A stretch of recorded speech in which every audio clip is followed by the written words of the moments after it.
Hello बच्चों, स्वागत है आपका विवेक सिंह क्लासेस में।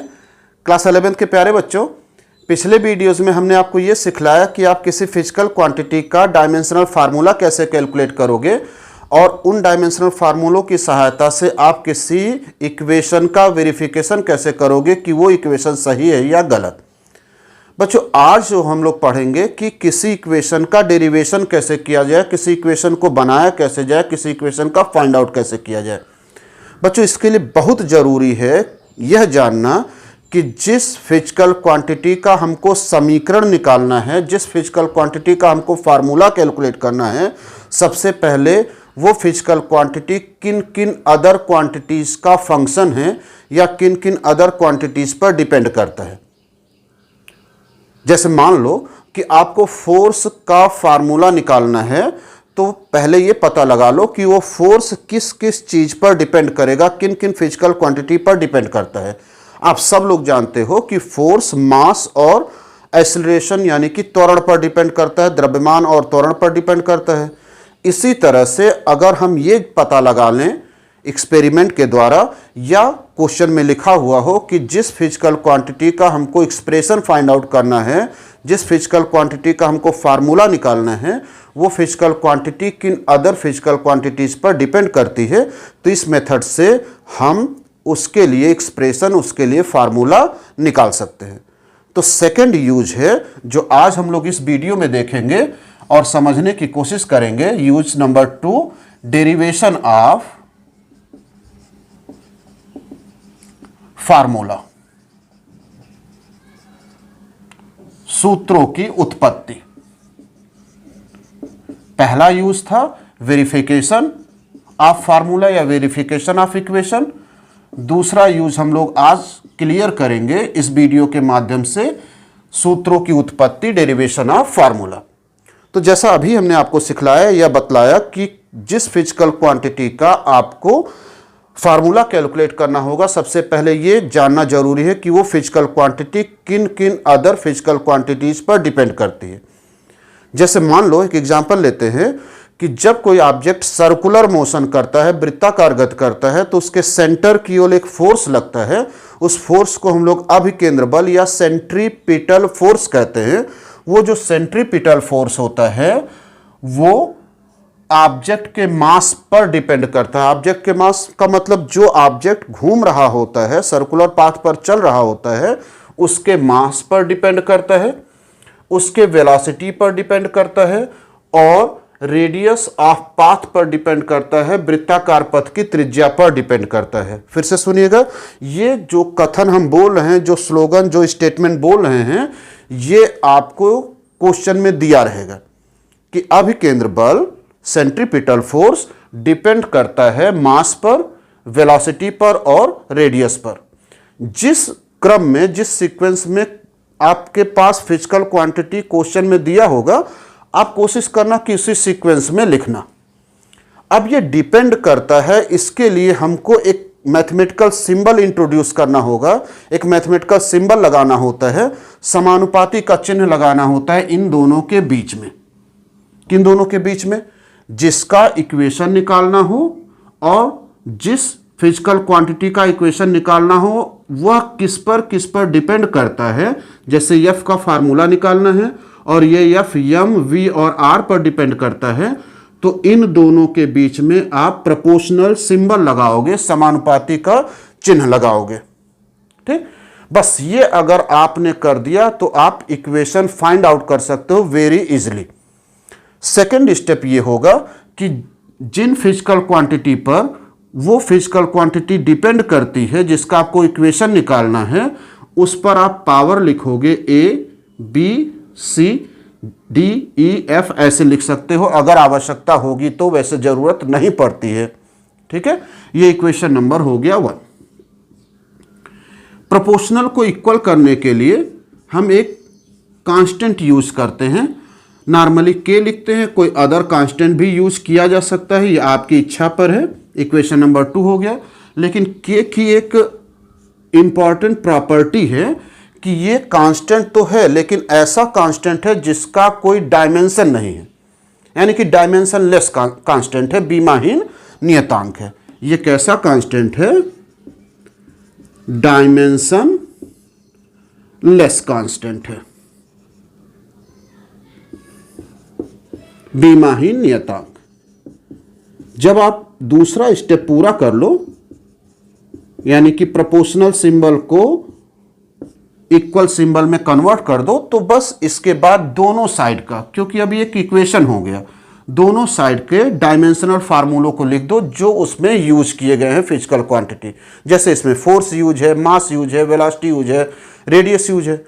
तो फोर्स के लिए याद हो गया होगा mL(T⁻²), के तो डायमेंशन लेस है, मास m⁻A, वेलोसिटी L(T⁻⁻1)(B), और रेडियस तो डिस्टेंस ही है एक तरह से, L⁻C। सबको एक ही ब्रैकेट में कलेक्ट करके लिख दो, तो m पावर हो जाएगा A, L⁻B, T⁻−B, L⁻C। यम तो एक ही जगह पर आपको दिखाई दे रहा होगा, लेकिन L दो जगह पर है, तो टोटल हो गया L⁻B + C T⁻−B।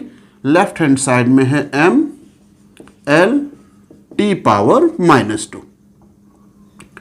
जब आप सॉल्व कर लो, उसके बाद क्या करो, दोनों साइड के जो डायमेंशन सिंबल हैं, जैसे मास के लिए m है, लेंथ के लिए l है, टाइम के लिए t है, उनका जो पावर है उसका कंपैरिजन कर दो, उसकी तुलना कर दो।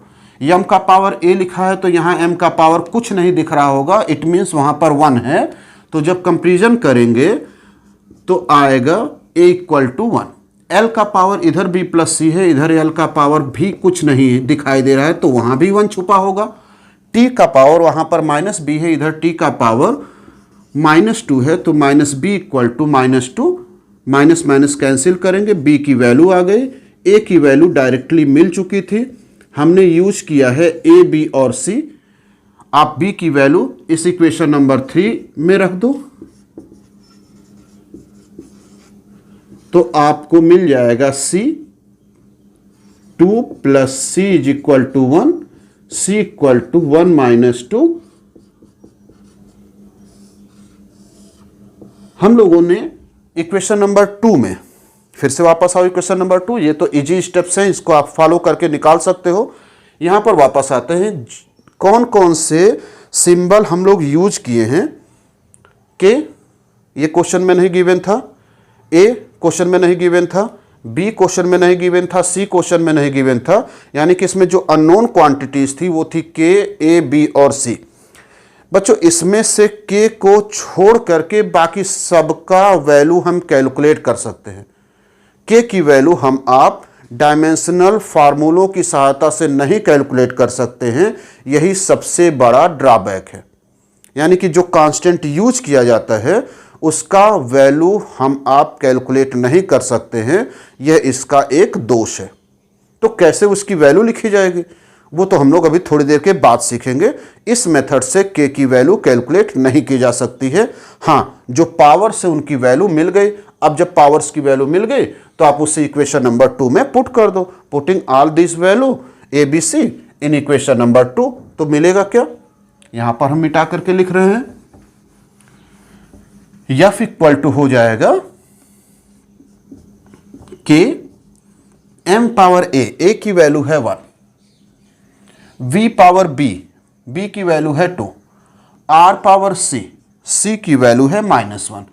किसी इक्वेशन में माइनस पावर मत लिखिएगा, उसको आप ट्रांसफर कर दो नीचे तो पावर का साइन चेंज हो जाएगा, -1 है +1 हो जाएगा, +1 लिखा नहीं जाता है, वो अंडरस्टूड रहता है। ये हो गया सेंट्रीपिटल फोर्स के लिए फार्मूला। लेकिन जैसा हमने आपको समझाया कि आप इसमें के की वैल्यू नहीं बता सकते हो कि के की वैल्यू क्या है। हाँ, के डायमेंशनलेस कांस्टेंट है, लेकिन उसकी वैल्यू क्या होती है वो हम इस मेथड से फाइंड आउट नहीं कर सकते हैं। तो क्या करेंगे, दो काम कर सकते हैं। एक तो पर्सनल एक्सपीरियंस हो, पर्सनल एक्सपीरियंस का मतलब ये हुआ मेरे कहने का कि ये फार्मूला आप पहले से जानते हो क्लियर कट, तो आप के की वैल्यू बता सकते हो। अदरवाइज आप क्या करो, एक्सपेरिमेंट खुद करो। तो बच्चों एक्सपेरिमेंट करना एक इम्पॉसिबल काम है, ठीक है। तो पर्सनल एक्सपीरियंस से हम के की वैल्यू निकाल सकते हैं, लेकिन हाँ उसका एक्सपीरियंस होने का मतलब वो फार्मूला हमको पहले से पता हो। तो बच्चों अगर ये फार्मूला हमको पहले से पता है तो हम के की वैल्यू निकाल सकते हैं। एफ का जो रियल फार्मूला है वो हम यहाँ पर लिख रहे हैं, फिर चलो मिल करके के की वैल्यू फाइंड आउट करते हैं। F equal to M V square by R होता है। ठीक, तो आप देखो यम ठीक है, वी स्क्वायर भी ठीक ही है, बाई आर भी ठीक है, के की जगह पर कौन सा नंबर होना चाहिए? तो देखो यहां पर कोई नंबर आपको नहीं दिखाई दे रहा है, इट मीन्स यहां पर भी 1 ही होगा, यानी कि के की वैल्यू कितनी पुट करी जाए इस इक्वेशन में? 1, तो हो जाएगा के इक्वल टू 1 पुट करें, पुटिंग के इक्वल टू 1 आपको फार्मूला मिल जाएगा F equal to M V square by R. लेकिन ये फार्मूला तब मिलेगा जब आपको इस इक्वेशन का पहले से नॉलेज हो। ठीक, तो बच्चों सेकंड यूज जो डेरिवेशन ऑफ फार्मूला है उसको करने के लिए हमको पहले ये पता होना चाहिए जो फिजिकल क्वांटिटी हमको कैलकुलेट करनी है फार्मूले के रूप में, वह फिजिकल क्वांटिटी किस किस पर डिपेंड करती है? एम वी आर पर डिपेंड कर रही थी। प्रोपोर्शनल को इक्वल करने के लिए आपने के लिखा, पावर पर ए बी सी लिखा, दोनों साइड का डायमेंशन लिखा, उसके बाद सॉल्व करके ए बी सी की वैल्यू निकाल लिया। के की वैल्यू तब फाइंड आउट होती है जब हमको वो इक्वेशन पहले से पता हो। बच्चों इस इक्वेशन को आप नोट कर सकते हो, इस क्वेश्चन को नोट कर सकते हो। आज के इस वीडियो में हम लोग इसी तरह के क्वेश्चन को सॉल्व करेंगे। क्वेश्चन आपको स्क्रीन पर दिखाई देंगे, आप उसे पास करके नोट करिएगा। फिर अगर समझ में आएगा तो मेरे साथ साथ कैलकुलेट करिएगा, अदरवाइज हमारा वीडियो पहले देख लीजिएगा कि कैसे हम सॉल्व किए हैं, फिर आप उन इक्वेशन को सॉल्व करिएगा।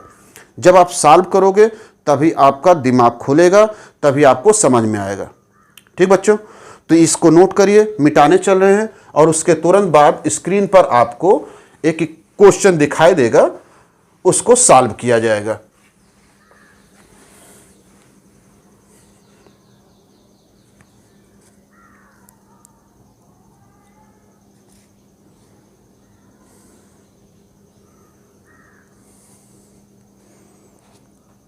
बच्चों क्वेश्चन अंग्रेजी में लिखा है, एक बार अंग्रेजी में पढ़ रहे हैं और उसके बाद उसे हिंदी में ट्रांसलेट कर रहे हैं। दोनों आप यूज कर सकते हो, सभी साइंस के बच्चों के लिए हिंदी और अंग्रेजी में कोई डिफरेंस नहीं होता है। ठीक, जरा ध्यान से देखना क्वेश्चन क्या है, स्क्रीन को ध्यान से देखते रहिएगा।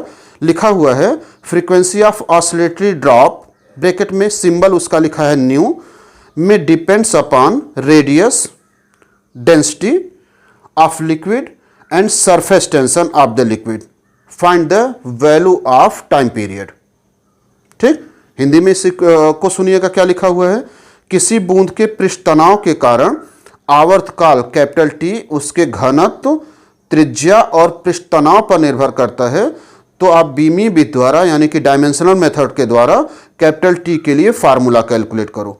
तो चलो, चाहे आप अंग्रेजी में पढ़ना चाहे हिंदी में पढ़ना, दोनों में पहले ये पता लगाओ किसका फार्मूला कैलकुलेट करना है और वो फिजिकल क्वांटिटी किन अदर फिजिकल क्वांटिटीज पर डिपेंड कर रही है। तो हमको फार्मूला कैलकुलेट करना है टाइम पीरियड का, आवर्तकाल का, और वह टाइम पीरियड जो कैपिटल टी से रिप्रेजेंट किया गया है वो डिपेंड किस पर कर रहा है? डेंसिटी पर, डी से, स्मॉल डी से, रेडियस पर, आर से, और लिक्विड के सरफेस टेंशन पर, एस पर। बच्चों इंग्लिश में, हिंदी में तो टाइम पीरियड लिखा हुआ है, अंग्रेजी वाले क्वेश्चन में फ्रीक्वेंसी लिखा हुआ है। तो फ्रीक्वेंसी लिखा हुआ है तो इसी एन की जगह पर फ्रीक्वेंसी न्यू लिख देना। ठीक, अभी उसको भी सॉल्व हम कर लेंगे या आप खुद ही कर लेना। तो हिंदी वाले क्वेश्चन में लिखा हुआ टाइम पीरियड डिपेंड करता है डेंसिटी पर, रेडियस पर और सरफेस टेंशन पर। तो टाइम पीरियड का फार्मूला ज्ञात करो, और अंग्रेजी वाले क्वेश्चन में लिखा हुआ है फ्रीक्वेंसी इन्हीं तीनों पर डिपेंड करता है। ठीक, तो फर्स्ट स्टेप पूरा हो गया। इनका पावर लिखा जाए, A B C equation 1 equal किया जाए। अब अगर इन फिजिकल क्वांटिटीज का आपको डायमेंशनल फार्मूला पता हो तो आप लिखो, अदरवाइज नहीं पता है तो रफ पर कैलकुलेट करो। बच्चों हम तो यही कहेंगे कि आप याद करते रहो, याद करो मत तुरंत। प्रैक्टिस करके उनको निकाल करके याद करते रहिएगा तो धीरे धीरे याद होगा। ठीक है, तो इसमें जो टी है वो टाइम पीरियड है, टाइम पीरियड का तो टी ही होता है, आवर्तकाल। के डायमेंशनलेस है, यहां नहीं लिख रहे हैं। डी यहां पर डेंसिटी है, घनत्व है, घनत्व का होता है m, l power -3 whole power a, radius त्रिज्या l, surface tension. Surface tension बच्चों और टेंशन में अंतर होता है, टेंशन बल के लिए होता है, सरफेस टेंशन पृष्ठ तनाव है, जिसके लिए फार्मूला है surface tension equal to force by length. तो अगर फार्मूला पता है तो वीडियो फर्स्ट में हमने आपको सिखाया होगा कि आप किसी फिजिकल क्वांटिटी का डायमेंशनल फार्मूला कैसे कैलकुलेट करोगे। आप उसमें जो भी फिजिकल क्वांटिटीज आई हैं उनका डायमेंशनल फार्मूला लिख दो। फोर्स के लिए होता है m, l t power -2, length के लिए l होता है, l से l कैंसिल, तो सरफेस टेंशन का जो बीमीय सूत्र डायमेंशनल फार्मूला आएगा वो होगा m t power -2 whole to the power c। फिर सबको एक साथ करो। अगर आप ये सरप्राइज हो रहे हो कि k को क्यों नहीं लिखा गया, तो फर्स्ट एग्जांपल में हमने ये समझाया कि k डायमेंशनलेस है, इसकी बीमा नहीं लिखेंगे। m पावर a, यहां पावर -3 है, यहां पावर a है, तो पावर का मल्टीप्लाई कर देंगे, -3a, l power b, m power c, t power -2c। सबको एक साथ लिखो। m दो जगह पर है, m प्लस c, l भी दो जगह है, -3a प्लस b, t एक ही जगह पर है, और लेफ्ट हैंड साइड में केवल मेरे पास t है, कैपिटल T है, टाइम का डायमेंशनल सिंबल है। बच्चों पहले इक्वेशन में या पहला जो एग्जांपल था उसमें जितने physical quantities right hand side में थे उतनी physical quantities left hand side में थी, कोई अंतर नहीं था। लेकिन यहां पर आप इस साइड में देखो, m है, मास के लिए है, लेंथ है, टाइम है, और इस साइड में केवल और केवल टाइम लिखा हुआ है। यानी कि इस साइड ना तो आपको मास दिखाई दे रहा होगा, ना तो आपको लेंथ दिखाई दे रहा होगा। अगर कोई फिजिकल क्वांटिटी एब्सेंट है, नहीं दिखाई दे रही है, तो इसका तात्पर्य हुआ कि वहां पर आप उस फिजिकल क्वांटिटी का पावर 0 लिख दो। मेरे कहने का मतलब यह हुआ कि m इधर है, इस साइड नहीं है, तो आप m का पावर लिख दो 0। फिर l इस साइड है, l इस साइड नहीं है, तो l का पावर 0। तो जितने फिजिकल क्वांटिटी दूसरे साइड में थी उतने फिजिकल क्वांटिटी आपको इस साइड में लिखनी होगी। इससे ये होगा कि हम पावर्स का कंपैरिजन कर लें। ठीक। अच्छा बच्चों, उसी सीक्वेंस में लिखना होगा जिस सीक्वेंस में इधर लिखा हो। ऐसा ना हो कि आप m बाद में लिखो, t पहले लिखो, तो गलत हो जाएगा, थोड़ा सा तुलना करने में डिस्टर्बेंस होगा। तो m का पावर a प्लस c है, कंपैरिजन करो पावर्स का, a प्लस c, इधर m का पावर 0, इक्वेशन नंबर 3। l का पावर -3a प्लस b है, इधर l का पावर 0, इक्वेशन नंबर 4। t का पावर -2c है, इधर t का पावर 1 है, c -2 का इनटू है, तो इधर डिवीजन हो जाएगा, यानी कि c इक्वल टू -½ हो गया। c की वैल्यू इक्वेशन नंबर 3 में रख दो। फ्रॉम 3 a, c की value -1/2, therefore a equal to हो जाएगा +1/2। चलिए a की भी वैल्यू आ गई। अब हमको चाहिए b की वैल्यू। इस a की वैल्यू इक्वेशन नंबर 4 में रख दो। फ्रॉम इक्वेशन 4 -3, a की वैल्यू है 1/2 प्लस b इक्वल टू 0, ये हो गया -3/2 plus b equal to 0, therefore b equal to हो जाएगा +3/2। जैसा हमने आपसे बताया कि k की वैल्यू नहीं ज्ञात कर सकते हो, k की वैल्यू फाइंड आउट नहीं कर सकते हो, पावर्स आपको मिल गए a b c, इक्वेशन 2 में रख दो। Putting all this value in equation 2, तो जो इक्वेशन मिलेगा टाइम पीरियड के लिए वो हो जाएगा k d to power a 1/2, फिर r to the power b 3/2, s surface tension का पावर c -1/2। पावर कभी आप निगेटिव में मत छोड़िएगा,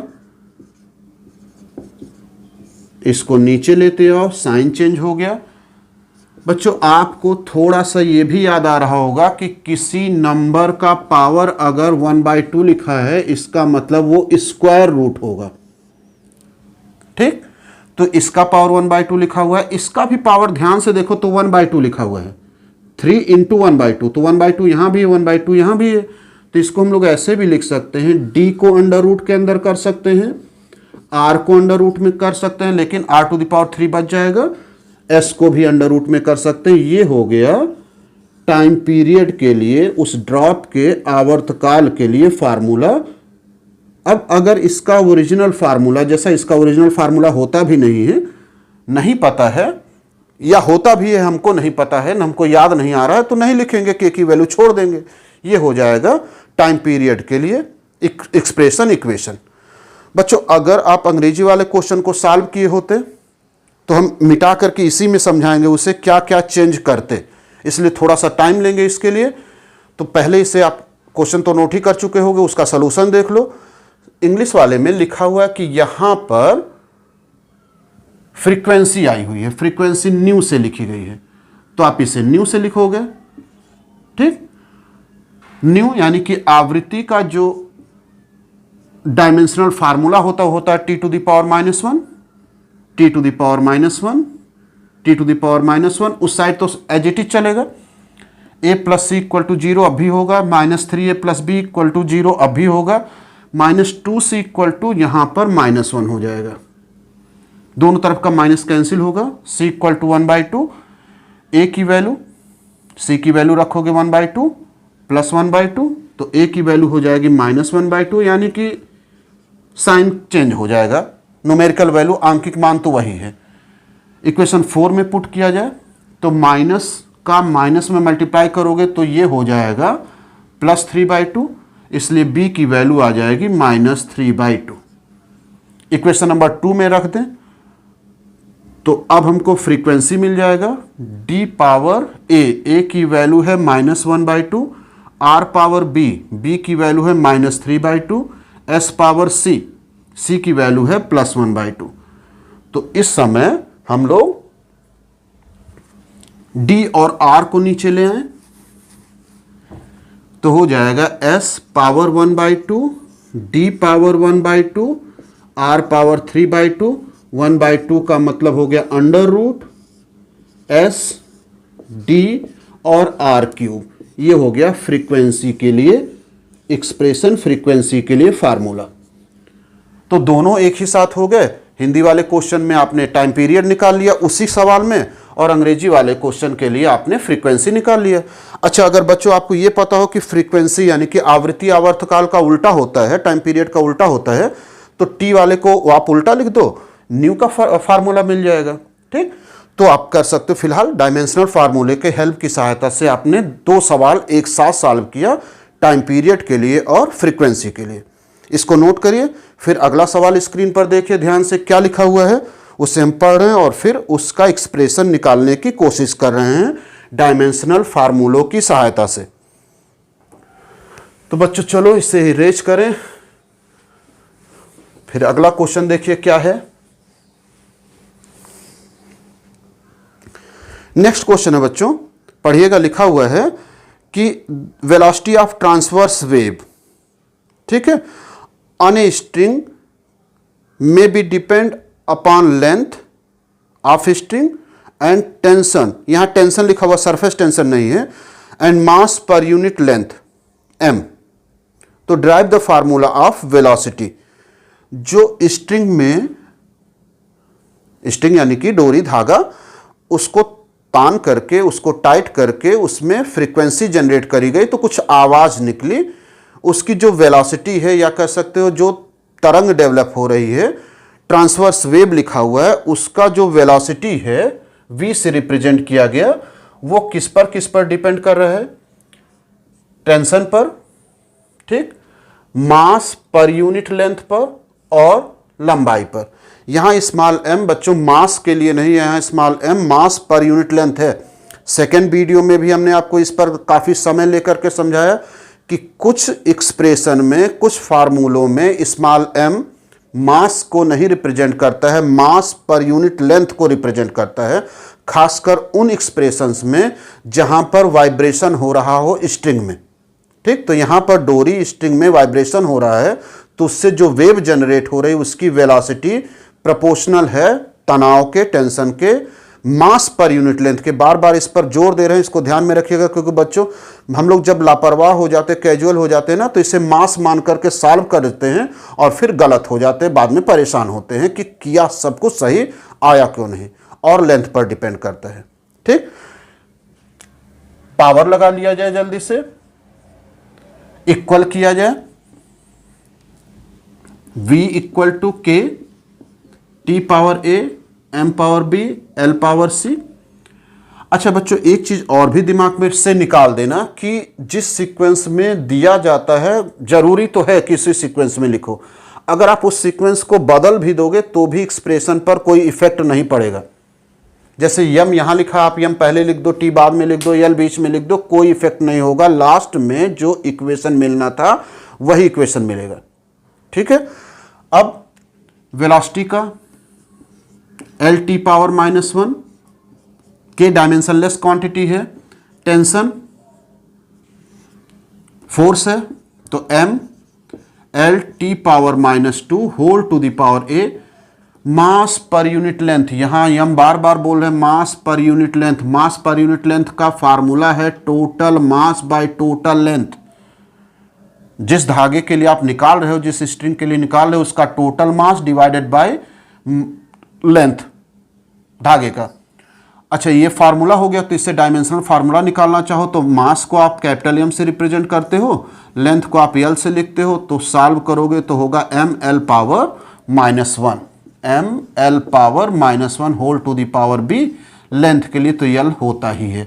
तो सबका डायमेंशनल फार्मूला लिख लिया गया।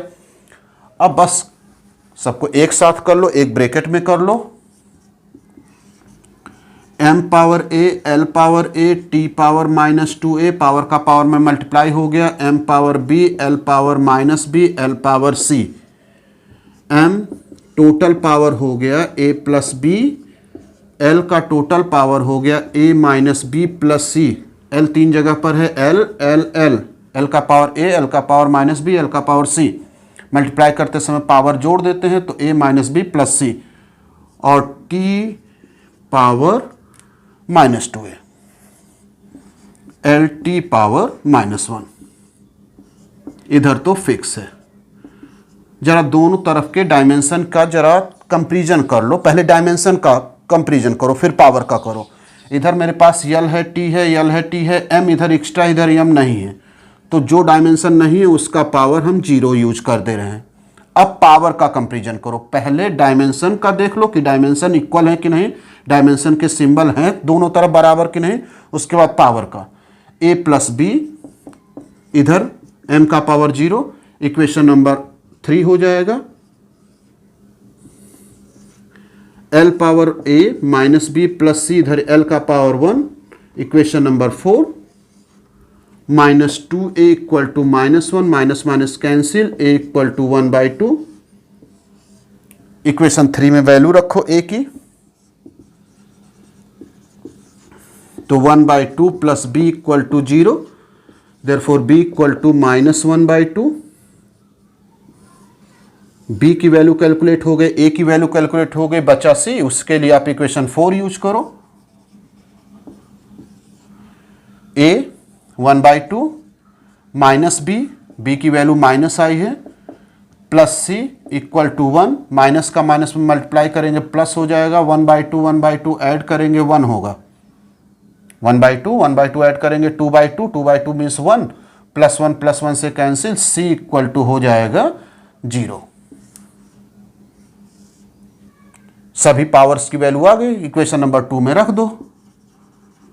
From equation 2 v equal to होता है k t power a 1/2, m power b -1/2, l power c 0। किसी भी नंबर का पावर 0 का मतलब होता है 1, l पावर 0 का मतलब हो गया 1, t पावर हाफ हो गया, m पावर -हाफ है उसे नीचे लेते आओ, ये तो हो गया 1, पावर 1/2 मीन्स अंडर रूट।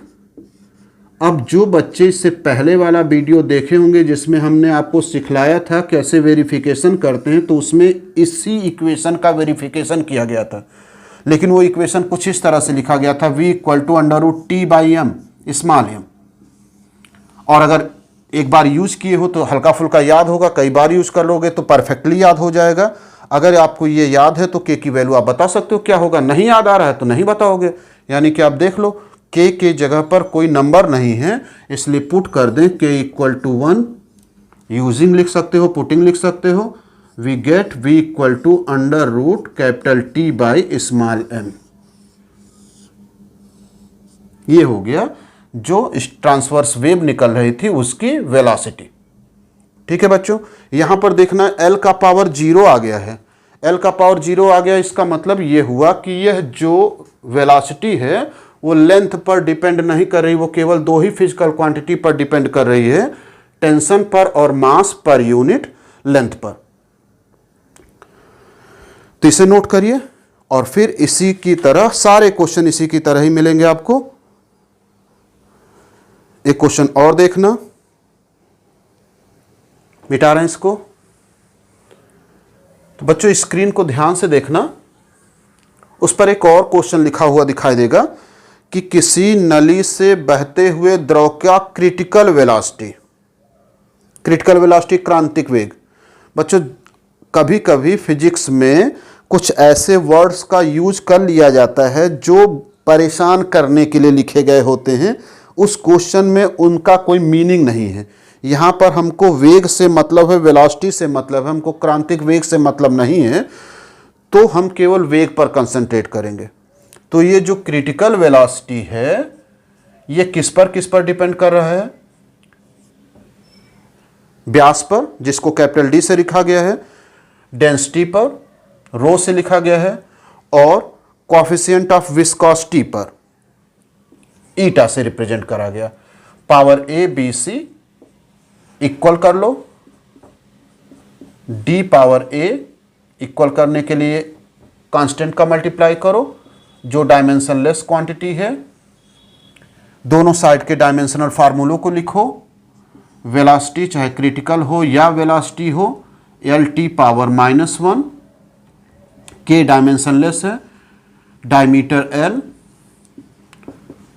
यहां पर बच्चों रेडियस भी लिखा मिल सकता है आपको बुक्स में, रो की जगह पर हो जाएगा m, l power -3, eta coefficient of viscosity का। अगर याद है तो यूज करो, नहीं याद है तो निकालना सीखो। 6 pi eta r v, therefore eta equal to f by 6 pi r into v. Eta का डायमेंशनल फार्मूला, फोर्स का डायमेंशनल फार्मूला हो जाएगा m l t power -2। 6 number है, नंबर का कोई डायमेंशन नहीं होता। पाई एक नंबर है, उसका कोई डायमेंशन नहीं होता है। रेडियस l, वेलोसिटी का हो जाएगा एल टी पावर -1, एक यल से एक यल कैंसिल, यम एल पावर +1 है, ऊपर ले गए -1 हो गया, टी पावर -1 है, ऊपर की तरफ गया, टी का पावर +1 हो गया, और टी का पावर -2 पहले से ही है, यानी कि हो गया m l power -1 t power -1, -2 और +1 ऐड करेंगे -1 आएगा। कोएफिशिएंट ऑफ विस्कोसिटी का डायमेंशनल फार्मूला हो गया m l -1 t पावर -1। सबको कलेक्ट करके एक साथ लिखा जाए और पावर की वैल्यू कैलकुलेट किया जाए। थोड़ी सी सावधानी से, m पावर b प्लस सी हो जाएगा, l का power a -3b -c t power -c, l t power -1। इधर देखना m l t है, इस साइड केवल l t है, m नहीं है तो m पावर 0 लिख दिया गया। पावर्स का कंपेरिजन कर दो, कंपेरिजन करने के बाद आपको मिलेगा b plus C equal to 0। Mass के पावर का कंपेरिजन, मास के पावर के साथ लेंथ के पावर का comparison, a -3b -c length के पावर 1 के साथ, और t का पावर -c है, इसका कंपेरिजन करेंगे t का पावर -1 से, तो c तो तुरंत आ गया 1। ये इक्वेशन नंबर 3 हो गया, 4 हो गया। इक्वेशन नंबर 3 में c की वैल्यू रख दो, तो b plus 1 equal to 0, b equal to हो जाएगा -1। b और a की वैल्यू, b और c की वैल्यू रखो इक्वेशन नंबर 4 में। फ्रॉम इक्वेशन 4,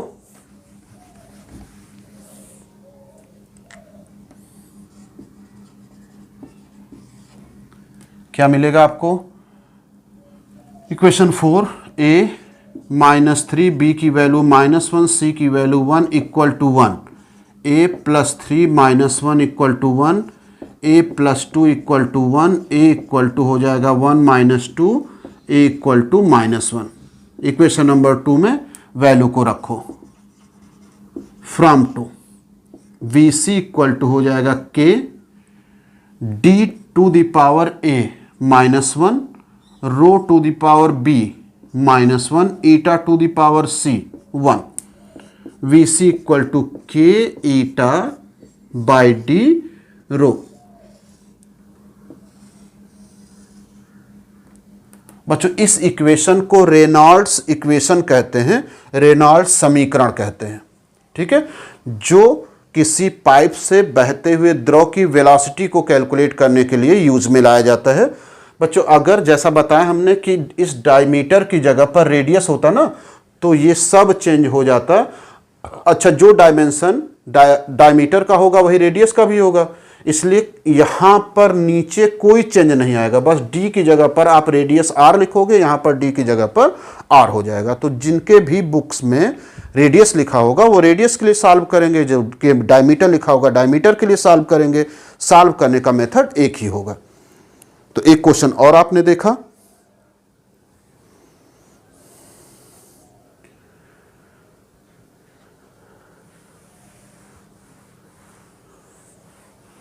अब एक क्वेश्चन और स्क्रीन पर देखो, ध्यान से लिखा हुआ है। थोड़ा सा ये टिपिकल है बच्चों, ध्यान से सुनना, पहले देखना क्या है।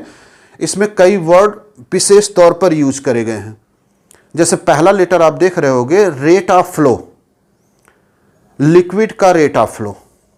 ठीक है, किसी लिक्विड का रेट ऑफ फ्लो क्या होता है उसे पहले ही जान लो, फिर एक क्वेश्चन को देखते रहना, समझते रहना क्या है rate of flow. Rate of flow का मतलब होता है प्रवाह की दर, किसी द्रव के प्रवाह की दर। लेकिन इसका मीनिंग क्या होता है? इसका मतलब होता है वॉल्यूम पर यूनिट टाइम। यहां पर जो v है ना, वो वॉल्यूम को रिप्रेजेंट कर रहा है, कितना वॉल्यूम निकलेगा, आयतन। ठीक, तो रेट ऑफ फ्लो लिखा हुआ है, उसका मतलब हो गया वॉल्यूम पर टाइम, यानी कि इसका डायमेंशनल फार्मूला हो जाएगा वॉल्यूम का L3 टाइम का T। जरूरत हमको पड़ेगी ही, तो पहले ही देख लेते हैं L3 T पावर -1। और दूसरा जो है, जो वर्ड यूज किया गया है वो है प्रेशर ग्रेडियंट। प्रेशर ग्रेडियंट तो ब्रैकेट में लिख दिया P/L। ठीक है, P प्रेशर के लिए है, L है लेंथ के लिए। उसको हम लोग हिंदी में बोलेंगे, प्रेशर का मतलब दाब, ग्रेडियंट का मतलब प्रवणता, दाब की प्रवणता। ठीक, तो उसको भी चलो निकाल लिया जाए। प्रेशर ग्रेडियंट जो है, ग्रेडियंट, इसको लिखा हुआ है P/L से, दाब प्रवणता कह सकते हो इसे। अब प्रेशर का अगर आपको याद आ रहा हो डायमेंशनल फार्मूला लिख देना, नहीं याद आ रहा हो तो तुरंत उसका फार्मूला लिखो। तो F का तो याद ही करना पड़ेगा कम से कम। फोर्स और वर्क का याद रखेंगे। यहां पर A एरिया है, L², L लेंथ है, एक L से L कैंसिल, तो हो जाएगा mL पावर -2 T पावर -2। तो इसमें जो कुछ विशेष शब्दों का यूज किया गया था उनका हम लोगों ने डायमेंशनल फार्मूला निकाल लिया है। रेट ऑफ फ्लो का मतलब प्रवाह की दर, प्रेशर ग्रेडियंट का मतलब हो गया दाब की प्रवणता। P का नहीं याद था तो P की जगह पर फोर्स बाई एरिया लिख दिया गया। फोर्स का mL T power -2, area L², length का L था ही, L से L कैंसिल, L ऊपर चला गया, mL पावर -2 T पावर -2। अब बच्चों पूरा क्वेश्चन देखो ध्यान से, क्या है एक बार फिर से। क्वेश्चन ये कह रहा है कि rate of flow of liquid through a pipe. Rate of flow को किससे लिखा गया? V से लिखा गया। किसी लिक्विड से द्रव के प्रवाह की जो दर है वो किस पर डिपेंड कर रही है? वो डिपेंड कर रही है रेडियस पर। ठीक, प्रेशर ग्रेडियंट पर, जिसके लिए उसने लिखा है P/L। और किस पर डिपेंड कर रहा है? और डिपेंड कर रहा है कोएफिशिएंट ऑफ विस्कोसिटी पर। कोएफिशिएंट ऑफ विस्कोसिटी यानी कि श्यानता गुणांक पर। तो श्यानता गुणांक के लिए अभी तो निकाला गया है, फिर से अगर चाहो तो 6 pi eta r v equal to f से निकाल लो। ईटा इक्वल टू हो जाएगा f by r v m L T power -2 l radius के लिए, एल टी पावर -1 कैंसिल हो गया, एम एल -1 टी पावर -1 हो गया। तो जितने फिजिकल क्वांटिटीज थी अगर याद थी तो ठीक है, नहीं याद थी तो हम लोग रफ पर निकाले। पावर लिख दो ए पूरे का पावर बी सी इक्वल करो, आगे का काम आप लोग खुद कर सकते हो। P by L power B eta to the power C equation 1 equation 2। यहां पर बच्चों v वेलोसिटी नहीं है, v है प्रवाह की दर, जिसके लिए यूज करेंगे एल क्यूब टी पावर -1। ठीक, के डायमेंशनलेस है, l power a P by l solve किया गया, m l power -2 t power -2 whole to the power b eta m L power -1 t power -1 whole to the power c. आगे का काम एकदम से आसान, लेकिन थोड़ा सा सावधानी पूर्वक, क्योंकि नंबर कई हैं, लिखने में कुछ छूट जाएगा तो सब गलत हो जाएगा। तो देखते हुए चलना, कुछ हमसे ना छूटे और आपसे भी ना छूटे। एम पावर बी प्लस सी, एल यहां पर है, यहां पर है, यहां पर है, a -2b और -c, t दो जगह पर है, -2b -c, यहां पर m नहीं है तो m का पावर हो जाएगा 0, l cube t power -1। Powers का कंपेरिजन कर दो, m पावर 0 है, equation number 3 l a -2b -c l power 3, equation number 4 -2b -c equal to -1। आप दोनों तरफ माइनस से मल्टीप्लाई कर दो तो इक्वेशन हो जाएगा b plus C equal to 1। Solve करो इक्वेशन को और ए बी सी की वैल्यू कैलकुलेट करो। इक्वेशन 3 और equation 5, b plus C equal to 0, 2b plus C equal to 1। हम कर क्या रहे हैं, इक्वेशन 3 में से इक्वेशन नंबर 5 को माइनस कर दे रहे हैं। b plus C equal to 0, 2b plus C equal to 1, minus minus minus b मिलेगा, c c cancel, equal to -1, b equal to 1। Check कर लो एक बार, b plus C equal to 0, 2b plus C equal to 1, minus करेंगे c cancel होगा, minus b equal to -1, minus minus cancel हो गया। b की वैल्यू आप इक्वेशन 3 में रख दो, फ्रॉम 3 तो b की वैल्यू आप रखोगे 1, c की वैल्यू आ जाएगी -1। फिर क्या बचा, a बचा, इक्वेशन 4 का यूज करो, from equation number 4 a b की वैल्यू हो गई 1, c की वैल्यू हो गई -1 is equal to 3, a -2 plus 1 equal to 3, a -1 equal to 3, a equal to 4। बस 3 ही आपको कैलकुलेट करने थे, a b और c। इनकी वैल्यू हमेशा की तरह इक्वेशन नंबर 2 में आप रख लो, तो इक्वेशन नंबर 2 में रखा जाए, v इक्वल टू हो जाएगा k r to the power a यानी कि 4, p by l to the power b 1, eta power c, और c की वैल्यू आई है -1, यानी कि हो जाएगा v k r to the power 4 p by l eta.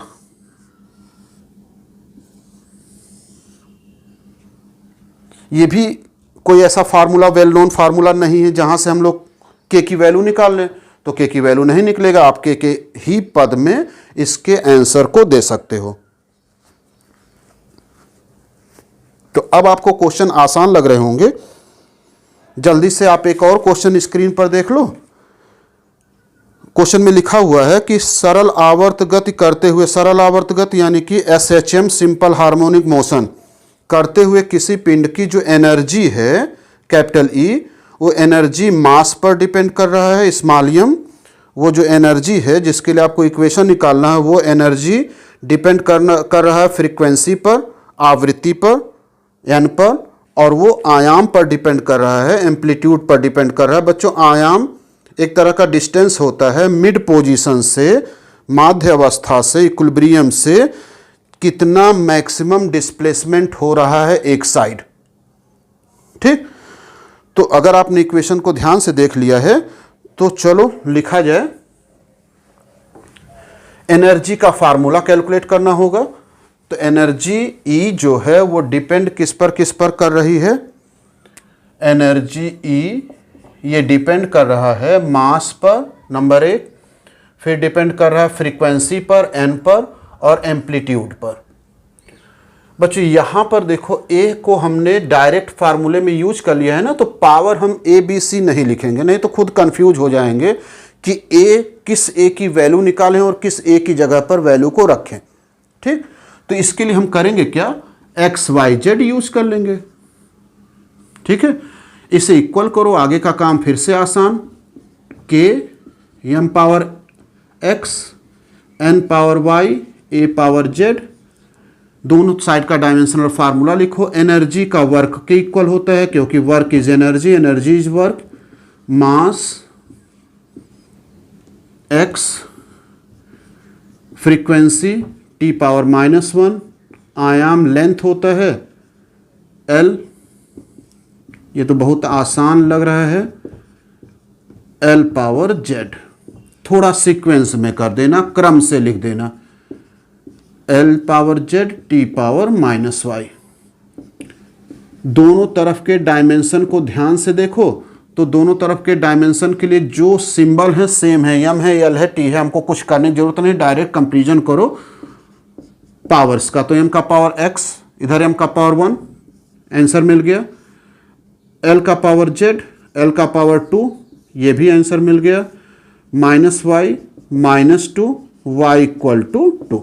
ये तो बहुत ही आसान सा हो गया क्वेश्चन, 2 में रख दो, E इक्वल टू हो जाएगा k m power x 1 n power y 2 a power z 2 E equal to k m n square a square या E proportional to m n square a square. जो energy होती है वो frequency के square के proportional है, समानुपाती है, और आयाम के वर्ग के समानुपाती है। तो ये तो बहुत ही आसान सा सवाल था, इसे नोट करिए। फिर तुरंत स्क्रीन पर एक और क्वेश्चन को देखना। वो क्वेश्चन भी सरल आवर्त गति से, सिंपल हार्मोनिक मोशन से ही है, मिटा रहे हैं। स्क्रीन पर क्वेश्चन आ गया होगा, देखना उसको। उसमें लिखा हुआ है कि आवर्त गति करते हुए पिंड का जो टाइम पीरियड है कैपिटल टी, वो डिपेंड किस पर कर रहा है? वो लेंथ पर डिपेंड कर रहा है, मास पर डिपेंड कर रहा है, और ग्रेविटी के पर डिपेंड कर रहा है, गुरुत्वीय त्वरण पर डिपेंड कर रहा है, acceleration due to gravity small g पर डिपेंड कर रहा है। तो जरा टी के लिए फार्मूला निकालो। Power A B C, T equal to K L power A mass power B G power C.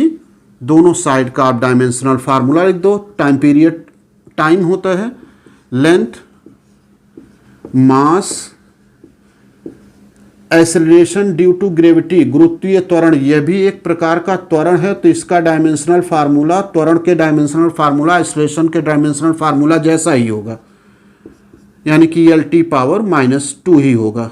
M power B L power A L power C T power -2c M power B L power A plus C T power -2c। इधर M L T है, इधर केवल T है, तो आप जो भी letter absent है उनका पावर 0 लिख दो और बाकी का काम कंपेरिजन से कंप्लीट करो। B power 0 A plus C power 0 की value 0 -2c equal to 1 c equal to -1/2। B और सी की वैल्यू निकल गए।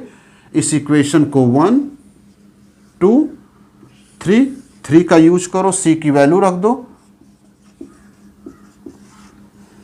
तो a -1/2 equal to 0, therefore a equal to हो जाएगा 1/2। इक्वेशन 2 में सभी की वैल्यू को पुट कर दो। क्या आ जाएगा? t equal to K L to the power A की वैल्यू आई है 1/2, m to the power b m power 0, g to the power c -1/2, m power 0 1 हो जाएगा तो k l to the power 1/2, g नीचे आएगा, पावर प्लस हो जाएगा 1/2, 1/2 पावर का मतलब अंडर रूट, दोनों 1/2 के पावर में है तो दोनों अंडर रूट में चले आएंगे। अगर आपने इस वीडियो को ध्यान से देख रहे होंगे आप लोग, तो आपने देखा होगा मोस्टली जिन फार्मूलों को हमको पहले से वैल्यू पता है उसमें जो k की वैल्यू है वो हमेशा 1 आई है। तो इसका यह भी मतलब नहीं है कि जो k की वैल्यू है हमेशा 1 आएगी। ये जो रियल फार्मूला है t का टाइम पीरियड का वो होता है 2 pi under root l by g.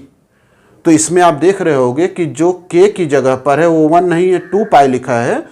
तो अगर फार्मूला याद है तो आपको मिल गया k की value 2 pi using k equal to 2 pi या putting k equal to 2 pi, then we get formula t equal to 2 pi l by g under root l by g, 2 pi under root l by g. ये हो गया time period के लिए original formula.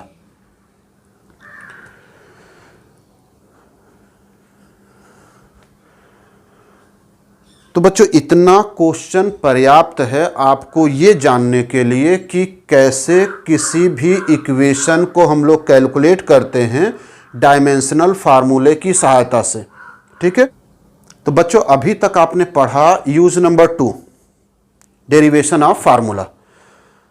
लेकिन कभी कभी क्या होगा कि फर्स्ट यूज जो इससे पहले वाले वीडियो में आया था यानी कि वेरिफिकेशन ऑफ फार्मूला, और सेकंड यूज जो इस करंट वीडियो में आप पढ़ रहे हो डेरिवेशन ऑफ फार्मूला, इन दोनों को मिला करके आपसे एक क्वेश्चन बना देगा। कहेगा कि पहले चेक करो कि दिया गया इक्वेशन सही है या गलत। अगर सही है तो ठीक है, गलत है तो सही एक्सप्रेशन सही इक्वेशन फाइंड आउट करो। जैसे मान लो एक इक्वेशन लिखते हैं और कोशिश करते हैं कि उसे हम गलत ही लिखें। s इक्वल टू, आप जानते होगा कि ut plus half G T square correct formula होता है, हाफ जी स्क्वायर टी लिख दिया गया। जी टी स्क्वायर ओरिजिनल होता है, जी स्क्वायर टी कर दिया गया। पहले चेक करो कि ये एक्सप्रेशन, ये इक्वेशन, ये समीकरण सही है या गलत। अगर सही है तो ओके, अगर गलत है तो इसका सही फार्मूला निकालो। ठीक, तो पहले चेक करते हैं। लेफ्ट हैंड साइड में जो लिखा गया है, जो बच्चे इस वीडियो को यहाँ देख रहे होंगे, पहली बार इस वीडियो को देख रहे होंगे, तो इस तरह का बहुत सारा सवाल इससे पहले वाले वीडियो में है वेरिफिकेशन का। यह कैसे करते हैं इस क्वेश्चन से देख लो। लेफ्ट हैंड साइड में जो फिजिकल क्वांटिटी है उसका डायमेंशनल फार्मूला लिखो, बीमी सूत्र। तो लिखेंगे डायमेंशनल फार्मूला ऑफ एस, यानी कि एस का बीमी सूत्र। यस यहाँ पर दूरी है तो एल हो गया। राइट हैंड साइड में लिखा जाए हाफ जी स्क्वायर टी का dimensional formula of half G square T, जहां पर जी आप पहचानते हो गुरुत्वीय त्वरण है, acceleration due to gravity, T है टाइम, हाफ तो के की जगह पर यूज किया गया है यानी कि कांस्टेंट है। तो 1/2 नंबर है, इसका कोई डायमेंशनल फार्मूला होगा नहीं। ग्रेविटी का हो जाएगा L T power -2 square T, यानी कि हो गया एल स्क्वायर टी पावर -4 और t, l square t power -3। Left hand side का dimensional formula is not equal to right hand side के डायमेंशनल फार्मूला के है, इसलिए गिवन इक्वेशन इज इनकरेक्ट है, गिवन इक्वेशन फॉल्स है। सिंस नॉट इक्वल टू है इसलिए गिवन इक्वेशन इज फॉल्स या इनकरेक्ट या असत्य, अर्थात जो समीकरण दिया गया है वो गलत है, असत्य है। तो ये तो वेरीफाई कर रहे हैं। अब सही कैसे करेंगे, करेक्ट कैसे करेंगे? तो बच्चों जो भी इक्वेशन भले ही वो गलत ही दिया गया है, इसको देख करके पता लगाओ कि किसका इक्वेशन है ये। तो इक्वेशन ये एस के लिए है, ये यस किस किस फिजिकल क्वांटिटी पर डिपेंड कर रही है। हमने कहा फिजिकल क्वांटिटी, नंबर पर नहीं, ठीक। तो ये केवल जी और टी पर डिपेंड कर रहा है। हम देखो बोल रहे हैं जी और टी, स्क्वायर नहीं बोले, 1/2 नहीं बोले हैं, ये केवल जी और टी पर डिपेंड कर रहा है। तो बस हमको जी और टी से मतलब है किस पर डिपेंड कर रहा है, कैसे कैसे डिपेंड कर रहा है, वो तो हम लोग ए बी सी की सहायता से कैलकुलेट कर लेंगे, ठीक। तो फिर से स्टार्ट करें। आज के वीडियो का जो नियम पढ़ा गया है, आज के वीडियो में जो यूज पढ़ा गया है उसका मेथड यूज करते हैं। यानी कि एस जो है वो डिपेंड कर रहा है जी और टी पर, पावर ए पावर बी। छोटा सा क्वेश्चन है लेकिन ये दो यूजेस की सहायता से सॉल्व हो रहा है। डायमेंशनल फार्मूले के दो यूज किए गए, पहला वेरिफिकेशन कैसे होता है, दूसरा डेरिवेशन कैसे होता है। डेरिवेशन फिर से देखिएगा, हमको नंबर से कोई मतलब नहीं, हमको पावर से कोई मतलब नहीं है, ठीक। हमको केवल वह क्वांटिटी चाहिए जिस पर वो डिपेंड करता हो। अच्छा बच्चों, मान लो किसी में g/t लिखा होता तो हमको बाई टी से कोई मतलब नहीं, क्योंकि बाई टी का मतलब t to the power -1, power -1 हो जाता है। हमको पावर से कोई मतलब नहीं क्योंकि वो ए बी सी से मिल जाएगा। हमको के से कोई मतलब नहीं है, ठीक है। तो केवल फिजिकल क्वांटिटी नोट करेंगे, चाहे वो इनटू में लिखा हुआ हो, चाहे वो डिवीजन में लिखा हुआ हो, पावर इत्यादि यूज नहीं करना है। चलिए, इक्वेशन नंबर 1 हो गया, इक्वेशन नंबर 2 हो गया। दोनों साइड के डायमेंशनल फार्मूलों को लिखे जाएं। जी L2 power -2, A T power हो गया b, L पावर a और t power -2a, t power हो गया b, L power a, t का टोटल पावर हो गया 2a प्लस b। इधर केवल एक ही फिजिकल क्वांटिटी लेंथ है, t भी चाहिए, t नहीं है तो t का पावर 0। पावर का कंपेरिजन कर दें तो a इक्वल टू हो गया 1, t का पावर -2b नहीं -2a प्लस b, और इधर t का पावर 0 है, -2 into 1 plus b equal to 0, therefore b equal to हो जाएगा 2। इक्वेशन 2 में रख दिया जाए तो s इक्वल टू के जी पावर 1 a की जगह पर और t पावर 2, तो s इक्वल टू के जी टी स्क्वायर। अब k की जगह पर कौन सा नंबर होगा, k की जगह पर जैसा हमने आपसे पहले बताया कि इस मेथड से आप k कांस्टेंट की वैल्यू नहीं कैलकुलेट कर सकते हो, इसीलिए आप k की वैल्यू उस गलत दिए गए इक्वेशन में जो नंबर है, पावर नहीं, जो नंबर मल्टीप्लाई करा गया है उसका यूज कर सकते हो। यहाँ पर g और t तो करेक्ट हो गए, नंबर 1/2 है, अतः k की वैल्यू आप रख सकते हो 1/2। तो करेक्ट फार्मूला हो गया हाफ जी टी स्क्वायर। बच्चों, आपके बुक्स में इस तरह के कई क्वेश्चन होंगे जो इन दोनों प्रॉपर्टीज पर बेस्ड होंगे, वेरिफिकेशन पर और डेरिवेशन पर, ठीक है। तो ये हो गया यूज नंबर 2। उम्मीद करेंगे कि आपको अच्छे ढंग से समझ में आया होगा, और हाँ, अच्छे ढंग से तब समझ में आएगा और वो आपके दिमाग में हमेशा के लिए रह सकता है जब आप इसकी प्रैक्टिस करोगे। मैथ या फिजिक्स प्रैक्टिस पर डिपेंड करता है, तो बच्चों प्रैक्टिस करिएगा। आपके बुक में बहुत सारे क्वेश्चन होंगे, कंपटीशन वाले में तो इतने सारे क्वेश्चन होते नहीं हैं, क्योंकि इस टॉपिक से कंपटीशन के लिए बस एक ही टाइप का क्वेश्चन आया हुआ है, जो हम लोग अगले वीडियो में डिस्कस करेंगे कि कंपटीशन के कौन से सवाल डायमेंशनल फार्मूले पर आधारित हैं, ठीक है। उसको इसमें इंक्लूड करेंगे तो वीडियो और बड़ा हो जाएगा। लास्ट यूज जो है बच्चों वो है एक सिस्टम ऑफ यूनिट को दूसरे सिस्टम ऑफ यूनिट में चेंज करना, मतलब मात्रक के एक पद्धति को दूसरे पद्धति में चेंज करना, conversion of system of unit to another system of unit. अब ये यूनिट तो हमने आपको वीडियो फर्स्ट में समझाया कि फंडामेंटल यूनिट होते हैं, डिराइव्ड यूनिट होते हैं, एक के बारे में अभी डिटेल नहीं करा गया है, सप्लीमेंट्री यूनिट होते हैं, फंडामेंटल यूनिट 7 टाइप्स के होते हैं। तो ये सिस्टम ऑफ यूनिट क्या हो गया, ठीक, आप सब जानते होंगे। हो सकता है आपने यूज भी किया हो, बस ध्यान नहीं दिया होगा।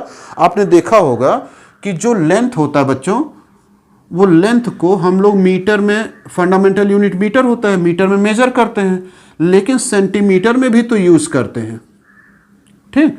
मास जो होता है उसके लिए हम लोग किलोग्राम यूज करते हैं, ग्राम भी यूज कर लेते हैं। इसी तरह से सेकंड, टाइम के लिए कह दो, टाइम के लिए हम लोग सेकंड यूज करते हैं, और सेकंड से छोटा कोई यूनिट है नहीं। जो मतलब यूज करने वाला कोई यूनिट नहीं है, इसलिए सेकंड ही यूज करते हैं। तो कभी कभी क्या होता है कि हम मास की जगह पर किलोग्राम ना लिख करके ग्राम यूज करने लगते हैं, लेंथ के लिए मीटर नहीं यूज करके सेंटीमीटर यूज करते हैं, और टाइम के लिए तो ऑप्शन सेकंड है। ठीक है, तो इस तरह से दो सिस्टम हो जाते हैं। एक सिस्टम को हम लोग एमकेएस सिस्टम कहते हैं और दूसरे को कहते हैं सीजीएस सिस्टम। एमकेएस सिस्टम का मतलब ये होता है जिसमें आप मास को किलोग्राम में, लेंथ को मीटर में, सबसे पहले लेंथ लिखा है, लेंथ को मीटर में, मास को किलोग्राम में और टाइम को सेकंड में मेजर करते हो, उसे एमकेएस सिस्टम कहते हो, स्टैंडर्ड सिस्टम कहते हैं इसको। इसी को एसआई यूनिट भी कहते हैं, ध्यान से देख लेना, कहीं हो सकता है क्वेश्चन में आ जाए।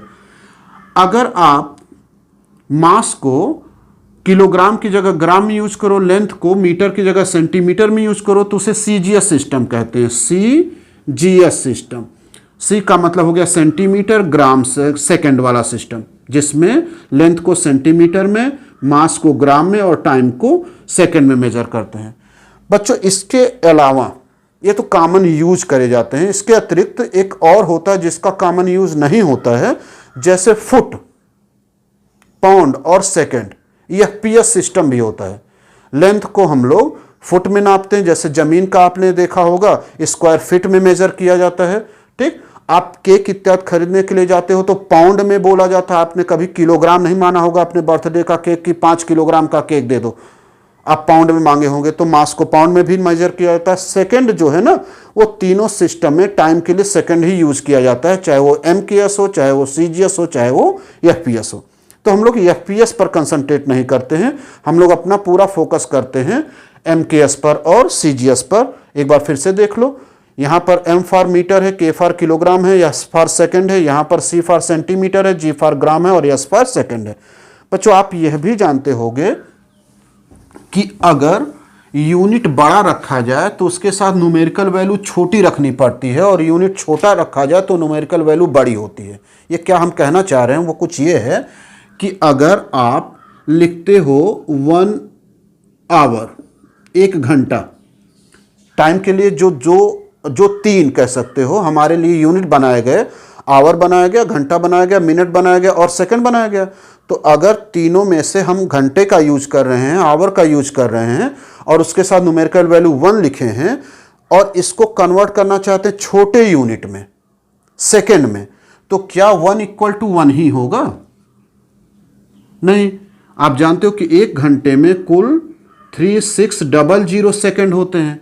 तो यही हम आपसे कह रहे थे कि अगर आप यूनिट को छोटा करोगे तो न्यूमेरिकल वैल्यू बढ़ जाएगा। सेकंड टाइम का सबसे छोटा यूनिट है, तो इसके लिए न्यूमेरिकल वैल्यू बढ़ गया, और आपने यहां पर बड़ा यूनिट यूज किया है तो न्यूमेरिकल वैल्यू छोटा यूज करेंगे। तो न्यूमेरिकल वैल्यू और यूनिट के बीच में रेसिप्रोकल, उल्टा व्युत्क्रमानुपाती संबंध होता है। ठीक है, अगर पहले सिस्टम में हम न्यूमेरिकल वैल्यू को n1 से लिखें, यूनिट को u1 से लिखें, दूसरे सिस्टम में न्यूमेरिकल वैल्यू को n2 से लिखें, यूनिट को u2 से लिखें, तो n1 u1 = n2 u2। इसी से हम लोग थर्ड प्रॉपर्टी फिनिश करेंगे, थर्ड प्रॉपर्टी समझने की कोशिश करेंगे, जिसका थीम यह है कि change of system of unit to another system of unit, एक प्रकार के पद्धति को दूसरे प्रकार के पद्धति में चेंज करना। ठीक, ये तीसरा और लास्ट यूज है डायमेंशन फार्मूलों का। तो चलो, इस पर बहुत ज़्यादा क्वेश्चन नहीं हम लोग पढ़ेंगे, ये आप लोग कर सकते हो, बड़े आसानी से कर सकते हो। जैसे बहुत कॉमनली एक यूज किया जाता है और पूछा जाता है, और इसको याद भी करिएगा, छोटे टाइप के एग्जाम में पूछ लेता है कि 1 जूल में कितने अर्ग होते हैं।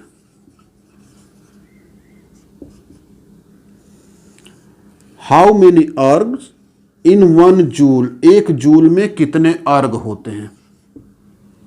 ये जो जूल है ये भी एनर्जी का भी कह सकते हो, वर्क का कह सकते हो यूनिट है, और अर्ग भी वर्क का या एनर्जी का यूनिट है। ये दोनों यूनिट सेम है, सेम फिजिकल क्वांटिटी को रिप्रेजेंट कर रहे हैं, लेकिन अलग अलग सिस्टम में रिप्रेजेंट कर रहे हैं। ये एमकेएस सिस्टम में है, जूल एमकेएस सिस्टम में कार्य का मात्रक होता है, और अर्ग सीजीएस सिस्टम में कार्य का मात्रक होता है।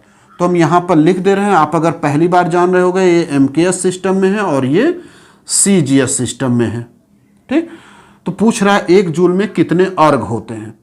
तो यहां पर जो न्यूमेरिकल वैल्यू गिवन है वो है 1, आंकिक मान। इसकी जगह पर कोई अन्य आंकिक मान भी हो सकते हैं। U1 जूल लिखा हुआ है। जूल कार्य को रिप्रेजेंट करता है। कार्य के लिए जो हमारे पास डायमेंशनल फार्मूला है वो है mL⁻²। फर्स्ट सिस्टम है तो m1L1 T1⁻²। जो भी फिजिकल क्वांटिटी है वो यूनिट देख करके हम पहचान जाएंगे, और यूनिट देख करके पहचान जाएंगे तो हम उसका डायमेंशनल फार्मूला लिखेंगे। फर्स्ट सिस्टम में है तो 111 के साथ लिखेंगे। दूसरे में हमको यूनिट का न्यूमेरिकल वैल्यू नहीं पता है। दूसरा यूनिट भी तो एनर्जी के लिए ही है, बस वो सीजीएस सिस्टम में है तो एनर्जी चाहे एमकेएस में हो चाहे सीजीएस में हो, डायमेंशनल फार्मूला तो सेम ही रहेगा।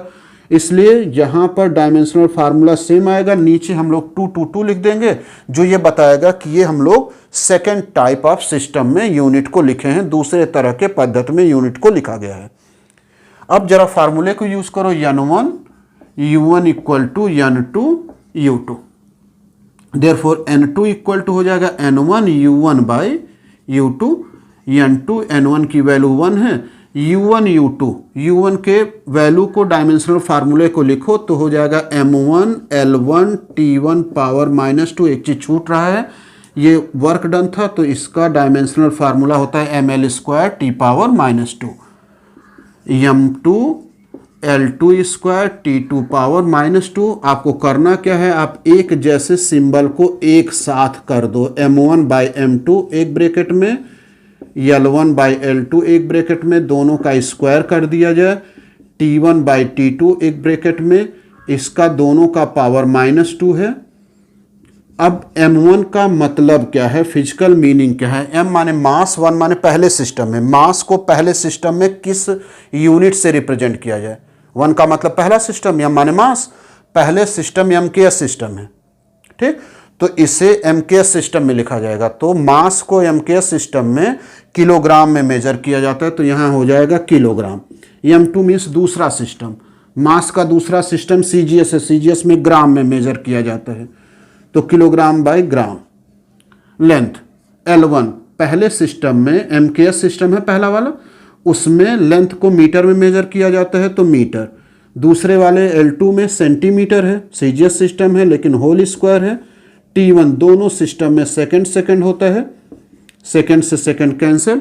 आपको करना क्या है कि आप इसमें से जो बड़ा यूनिट है ना उसे छोटे यूनिट में कन्वर्ट कर दो। जैसे किलोग्राम बड़ा यूनिट है तो 1 किलोग्राम में कुल कितने ग्राम होते हैं ये सब आपको याद होंगे, ग्राम/ग्राम। 1 मीटर में कितने सेंटीमीटर होते हैं, 100 सेंटीमीटर हो जाएगा, सेंटीमीटर स्क्वायर। और यहां सेकंड से सेकंड कटा तो केवल 1 बचा, ग्राम से ग्राम कैंसिल, सेंटीमीटर से सेंटीमीटर कैंसिल। N2 = 1 × 1000 × 100 का स्क्वायर मीन्स 100 × 100। 1 का कोई भी पावर रहेगा 1 ही आएगा, तो N2 इक्वल टू हो जाएगा 1 2 3 4 5 6 7 10⁻⁷। इसलिए आंसर हो जाएगा 1 जूल = 10⁻⁷ अर्ग्स। इसको याद रखिएगा, कभी कन्वर्जन में चेंज करने में आपकी मदद करेगा। 1 जूल = 10⁻⁷ अर्ग। इसी तरह से बस एक क्वेश्चन और समझाएंगे, उसके बाद अपने बुक से देख लीजिएगा। कंपटीशन में इस तरह का कोई सवाल नहीं आने वाला, इसलिए इस पर बहुत ध्यान मत दीजिएगा बच्चों। न्यूटन और डाइन, जिस तरह से जूल और अर्ग होते हैं जो वर्क का या एनर्जी का MKS और CGS सिस्टम में यूनिट रिप्रेजेंट करते हैं, ठीक उसी तरह से न्यूटन और डाइन जो होता है वो फोर्स के यूनिट्स को रिप्रेजेंट करता है MKS में और CGS सिस्टम में। इसको भी याद कर लीजिएगा, बस 2 केवल याद करिएगा, 2 ही आपको समझाएंगे। अगर क्वेश्चन पूछ लिया जाए 1 newton = how much dyne, 1 newton में कितने डाइन होते हैं, तो ये फोर्स का है यूनिट किस सिस्टम में, MKS सिस्टम में।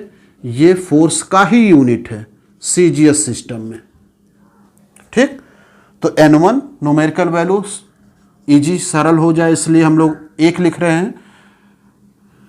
फर्स्ट यूनिट न्यूटन फोर्स को रिप्रेजेंट करता है, mL/-2 फर्स्ट सिस्टम है मेजरमेंट का तो 1 लिख दिया गया, n2 क्वेश्चन मार्क हो गया, u2 डाइन भी तो फोर्स ही है, दोनों तरफ फोर्स ही रहेगा, यूनिट जिस फिजिकल क्वांटिटी को मेजर करेगा वो सेम रहेगा, बस सिस्टम चेंज हो जाएगा, एक MKS है दूसरा CGS है। तो डाइन भी फोर्स है तो mL/-2 सेकेंड सिस्टम है इसलिए 2 मेन फार्मूला है N1U1 = N2U2। इससे हम डायरेक्ट इस लाइन तक आ रहे हैं, N2 = N1U1/U2, इतना तो आप कर ही सकते हो। आप चाहो तो डायरेक्ट यही लिख लो तो भी आपका काम हो जाएगा। U1 m1 L1 T1⁻², m2 L2 T2⁻²। एक साथ लिख दो, m1/m2 L1/L2 T1/T2 ⁻²।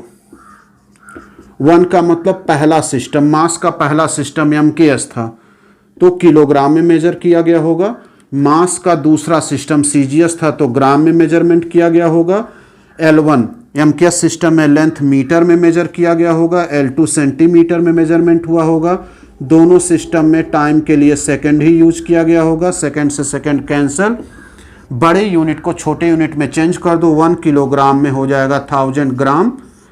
अच्छा ये कोई जरूरी नहीं कि बड़ा यूनिट हमेशा ऊपर ही रहे, छोटा बड़ा यूनिट नीचे भी रहेगा तो बड़े यूनिट को ही चेंज करना, मीटर सेंटीमीटर हो गया, 100 सेंटीमीटर हो जाएगा, 22 सेंटीमीटर हो गया, 1 का पावर कुछ भी लिखेंगे यहाँ पर 1 ही आएगा, सेंटीमीटर सेंटीमीटर कैंसिल तो टोटल हो जाएगा 10⁵, यानी कि रिजल्ट आपको क्या याद रखना है, 1 न्यूटन = 10⁵ डाइन।